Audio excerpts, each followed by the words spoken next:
여러분, 개미와 배짱이 이야기 다들 아시죠? 여름 내내 부지런히 일한 개미랑 노래만 부르며 놀았던 배짱이. 우리에게 너무나도 익숙한 이 이야기 있잖아요. 그런데 만약 이 친숙한 동화에 우리가 전혀 몰랐던 훨씬 더 충격적인 결말이 숨겨져 있다면 어떨 것 같으세요? 맞아요. 우리가 흔히 아는 그 교훈은 사실 여러 버전 중 하나일 뿐이에요. 오늘은 이 오래된 우화가 감추고 있던 두 개의 얼굴, 그러니까 완전히 다른 두 개의 메시지를 함께 파헤쳐 보려고 합니다. 자, 그럼 그 이야기 속으로 한번 깊이 들어가 볼까요? 자, 상상해 보세요. 정말 햇살이 쨍쨍 내리쬐는 아주 뜨거운 여름날입니다. 모든 게 풍요로워 보이는 바로 이 계절에 이 이야기의 두 주인공은 정말 하늘과 땅 차이로 너무나 다른 방식으로 하루하루를 보내고 있었죠. 보세요. 바로 이 장면이 모든 걸 딱 말해주죠. 한쪽에서는 개미가 다가올 겨울을 대비해서 땀을 빨빨 흘리면서 일하고 있는데, 다른 한쪽에서는 배짱이가 시원한 나무 그늘 아래서 세상 평화롭게 바이올린을 캐면서 지금 이 순간을 즐기고 있습니다. 이렇게나 다른 둘이 결국엔 마주치게 되겠죠? 그리고 여기서부터 둘의 생각이 얼마나 다른지 그 가치관이 정면으로 꽝 하고 부딪히기 시작합니다. 먼저 배짱이가 말을 걸어요. 배짱이 생각은 딱 이거예요.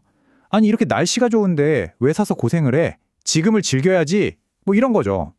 미래 걱정은 나중 일이고 일단 지금의 행복이 훨씬 중요하다고 믿는 겁니다. 하지만 개미의 대답은 어떨까요? 완전 단호하죠. 개미한테 여름은 노는 시간이 아니라 미래를 위한 책임의 시간인 거예요. 낭만보다는 현실을 똑바로 보면서 배짱이에게 아주 현실적인, 어떻게 보면 좀 뼈아픈 경고를 날리는 거죠. 근데 배짱이는 이 현실적인 조언을 그냥 한 귀로 듣고 한 귀로 흘려버려요. 에이, 겨울은 아직 한참 멀었는데 뭘, 하고 말이죠. 이때만 해도 이 한마디가 자기 운명을 어떻게 바꿔놓을지 정말 꿈에도 상상하지 못했을 겁니다. 그리고 시간은 정말 빨리 흘러요. 배짱이가 그렇게 애써 외면했던 겨울이 진짜로 와버렸습니다. 이제 여름 내내 했던 각자의 선택이 어떤 결과를 가져왔는지 피할 수 없이 마주해야 할 때가 온 겁니다. 이 그림 좀 보세요. 대비가 정말 엄청나죠? 개미의 집은 따뜻한 온기에 여름 내내 모아둔 식량으로 가득 차 있어요. 반면에 배짱이는 어때요? 꽁꽁 언 눈밭 위에서 배고픔과 추위에 벌벌 떨고 있는 거예요. 정말 처참하죠? 결국 버티다 못한 배짱이는 마지막 남은 자존심까지 다 버리고 유일한 희망인 개미네 집 문을 두드립니다. 바로 이 순간 이야기의 긴장감이 최고조에 이르게 되죠. 문 너머로 들려오는 배짱이의 필사적인 목소리. 이 간절한 애원이 이제 이 이야기 전체의 방향을 결정짓는 아주 중요한 갈림길이 됩니다. 자, 바로 이 지점입니다. 여러분이라면 어떡하시겠어요? 이렇게 굶어 죽기 직전인 배짱이가 문을 두드리는데 과연 개미는 어떤 선택을 했을까요? 여기서 진짜 놀라운 사실이 있어요. 이 대답이 우리가 어떤 버전의 이야기를 읽었느냐에 따라 180도 달라진다는 겁니다. 네, 바로 여기서 이야기가 두 개로 딱 갈라지는 거예요. 개미가 어떤 선택을 하느냐에 따라서 우리가 얻는 교훈도, 이야기의 결말도 완전히 달라지는 거죠. 이 두 가지 결말을 한번 다 들여다볼까요? 자, 먼저 우리한테 아주 익숙한 버전 A입니다. 이건 자비에 대한 교훈이죠.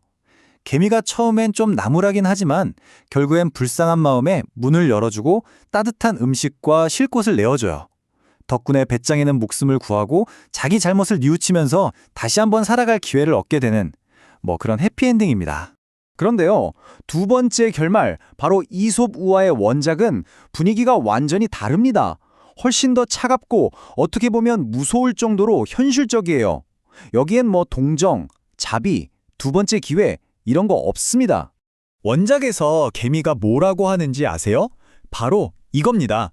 여름 내내 노래를 불렀다고? 그럼 이제 겨울 내내 춤이나 추시지? 정말 냉정하죠? 이 말을 끝으로 문을 쾅 닫아버리고요. 결국 배짱이는 그 차가운 눈밭에서 얼어 죽고 맙니다. 자, 이 표를 보시면 두 버전의 차이가 한눈에 들어오죠? 행동, 결과, 교훈 모든 게 정반대예요.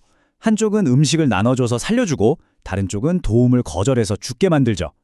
그래서 한 이야기는 자비와 두 번째 기회를 말하고 다른 이야기는 네 행동엔 네가 책임져야 한다는 냉혹한 현실을 가르쳐주는 거예요. 정말 신기하지 않나요? 같은 이야기에서 이렇게나 다른 메시지가 나올 수 있다는 게요. 결국 이 오래된 이야기는 수백 년이 지난 지금 우리에게도 똑같은 질문을 던지고 있는 것 같아요. 개인의 책임을 강조하는 냉정한 현실의 논리와 그럼에도 불구하고 손을 내미는 연민의 가치 사이에서 말이죠.